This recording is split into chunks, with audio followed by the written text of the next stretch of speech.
What is your name? Do you have a place to go? Said the master as he reached out his hand to me, starving to death. The moment is still vivid. On a day when rainwater trickled down my eyes, his voice was a single ray of light that seeped into my darkness. Find him. Find him and... Drawn by the cold voice constantly echoing in my mind, and the warmth of his gentle hands, I arrived at Ataraxion. Hello, I'm Vaha. Vaha, he was a boy with black, tousled hair. Nice to meet you. I'm Sika. Sika. He was slightly smaller than Vaha and had a timid expression, but wore a warm smile. Shall we be friends? I was worried because there were only boys in the stronghold. Yolu, her request made my heart flutter. This honest desire for friendship warmed my heart, even if just for a fleeting moment. Is there a chance I could connect with someone here too? They will never accept you for what you are. I knew it. From the start, I was nothing but an outsider among them. Yolu had been constantly gazing in the direction of Vaha's stronghold. Sika, who was always looking at Yolu. Sika, who harbored deep inferiority towards Vaha. Given all of that, I wondered, how would Sika act when Yolu is taken by Vaha? Emotions had ripened.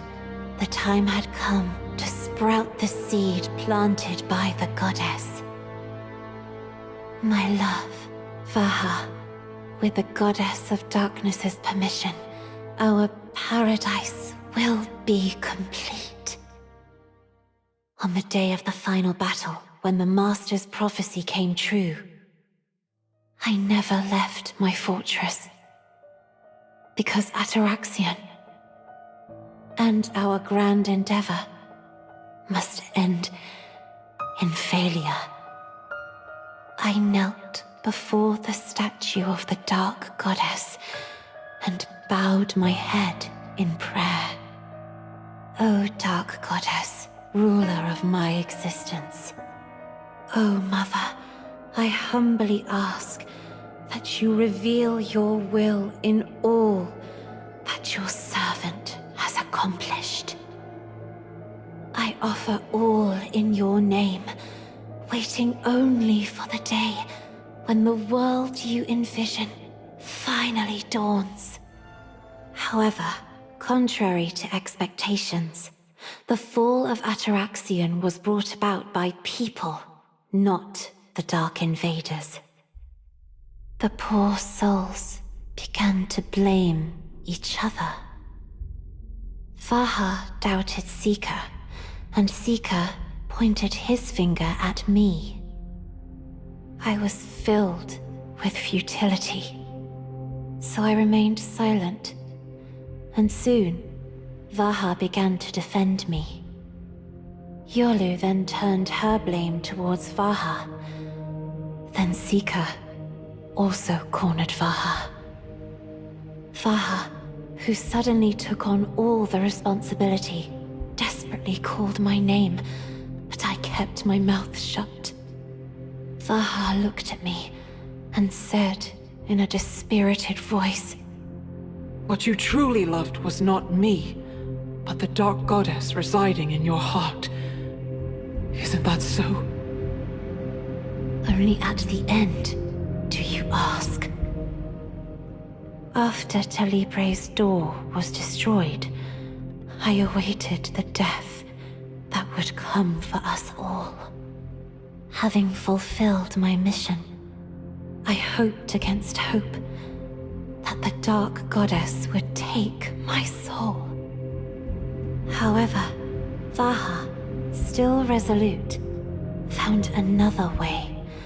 The indefinite Kaivization. But for some reason, I awoke alone. Why was I the only one who could awaken? You still have a purpose to fulfill. Yolu's body was carrying Vaha's child.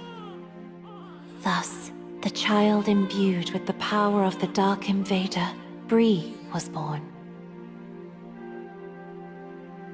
The thornwood where the Dark Goddess was bound. This tree, most deeply connected with the Goddess, would be most suitable to contain such power. By channeling the Goddess's power into the thornwood through Bree, it quickly grew into a giant divine tree. The new divine tree of the Dark Goddess, Kaheliak. This tree will be the passage connecting to the true world the Goddess calls for. Soon, all the providence of this land will be re-established, and when the time comes, the whole world will be dyed in her domain. I slept, woke up, and slept again. I truly do not know how many years have passed since then.